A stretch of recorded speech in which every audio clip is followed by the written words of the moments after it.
O demônio, ele vem sendo uma parte muito importante, principalmente dentro da temática neopentecostal. Tá? É interessante que quando você vai assistir algum culto, algum rito dessas igrejas, o demônio é mais citado, às vezes, do que Deus, por exemplo. Né? E muito tentando entender por que as pessoas evocavam tanto o demônio, fui tentar entender essa questão.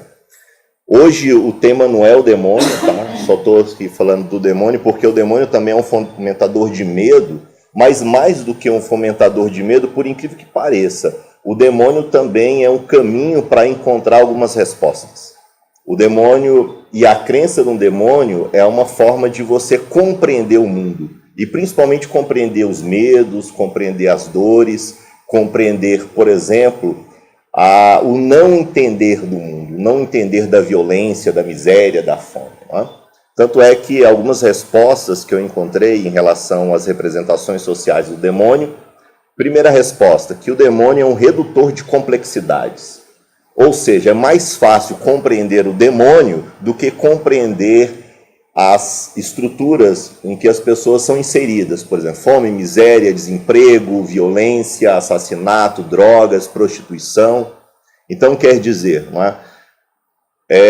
O demônio ele funciona como um redutor de complexidades. E outra questão também que eu respondi em relação ao demônio, ou pelo menos tentei responder, é que o demônio é um redutor de culpa também. Então, quer dizer, quando você atribui e responsabiliza o demônio pelos seus caminhos supostamente errados, você alivia bastante aí a questão das tensões e da sua responsabilidade frente a essa questão.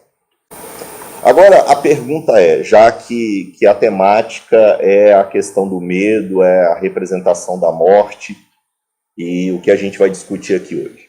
Primeiramente, quando olhamos, eu gostaria de convidá-los a gente recuar um pouco no tempo, no período pré-histórico, né? Principalmente ali no período paleolítico, que é um período bastante longo. Imagine vocês, nesse processo histórico, era muito comum o ser humano se assustar com muitas coisas. Né? Então, quer dizer, os perigos eram enormes, a vida era cercada de perigos. Então, daí vem justamente a necessidade de se resguardar numa gruta, de se resguardar numa caverna, de se resguardar, por exemplo, em cima de uma árvore. É muito comum, por exemplo, inclusive a psicanálise tenta explicar a origem do medo, por exemplo. Não é? Quer dizer, onde está o medo? O medo ele está num lugar obscuro, está de trás da porta do guarda-roupa, está no banheiro, que a luz está apagada, ou mesmo debaixo da cama, né? Quer dizer, o perigo sempre vem de um lugar que eu não consigo enxergar. Daí, a gente precisa compreender, por exemplo, o medo também como um fator biológico. Porque imagine o seguinte, somos um animal diurno. Quer dizer, a nossa natureza é a natureza do dia, é a natureza do sol, é a natureza da claridade. Ou seja, a noite é sempre perigosa. Primeiro, não somos animais noturnos, correto? Então, quer dizer, quando escurece, como as galinhas, temos que nos refugiar, temos que buscar segurança. E o perigo sempre sai à noite, correto? Então, se a gente observar bem, os possíveis predadores da nossa espécie são predadores que se comportam à noite, que se comportam no escuro. Então, quer dizer, e sempre esse perigo vem de um lugar que eu não consigo ver, que eu não tenho controle. Daí vem a ideia, por exemplo, de tudo aquilo que eu não conheço, eu demonizo, correto? Tudo aquilo que eu não compreendo é fácil demonizar. Tanto é, por exemplo, que o Brasil foi chamado de Quinto dos Infernos. Não é? Quer dizer, é um lugar que tem doenças que eu não conheço, é um lugar que tem lugares que eu desconheço. Então, é muito comum.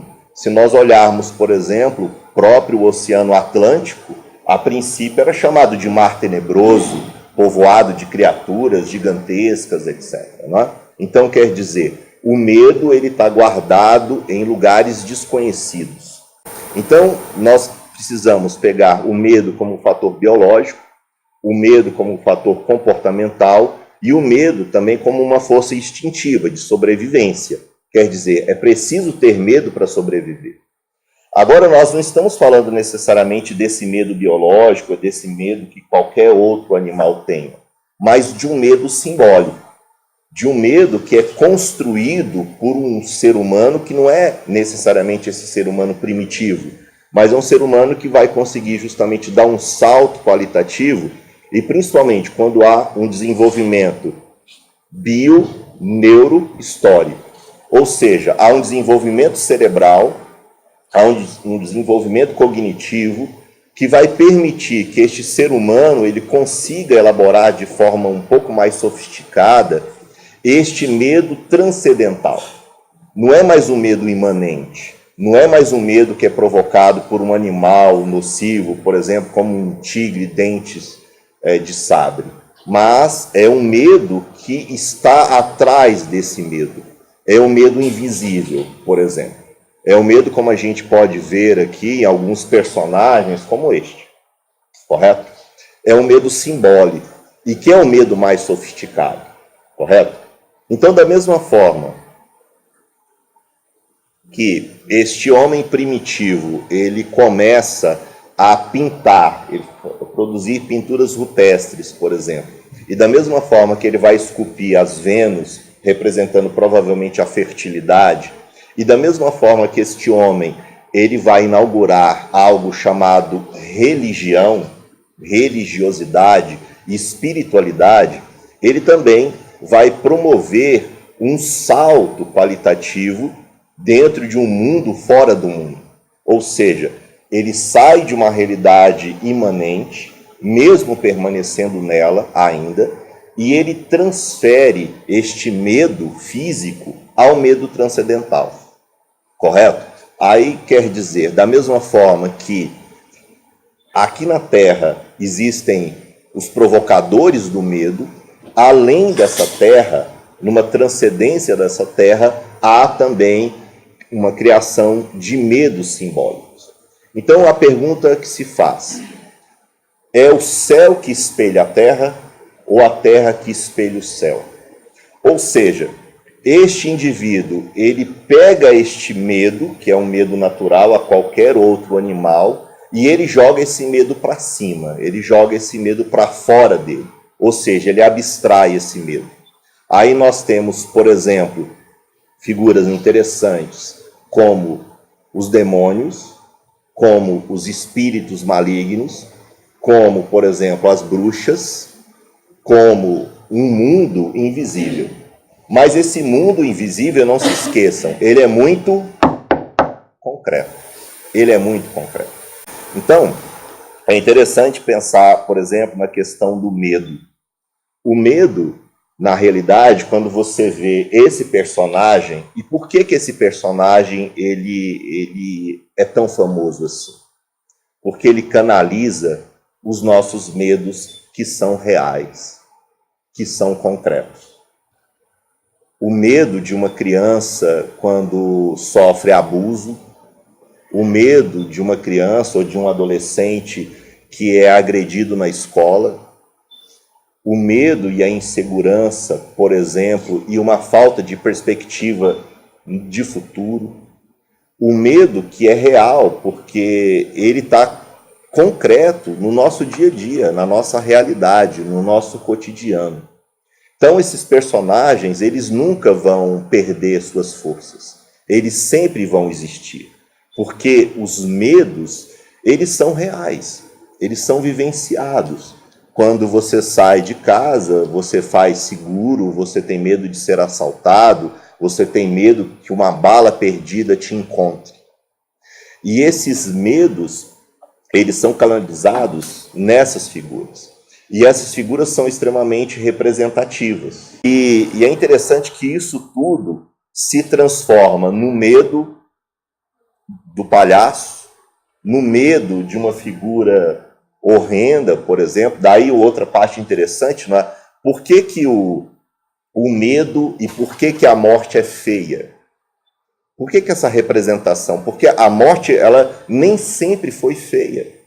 E nem sempre provocou medo.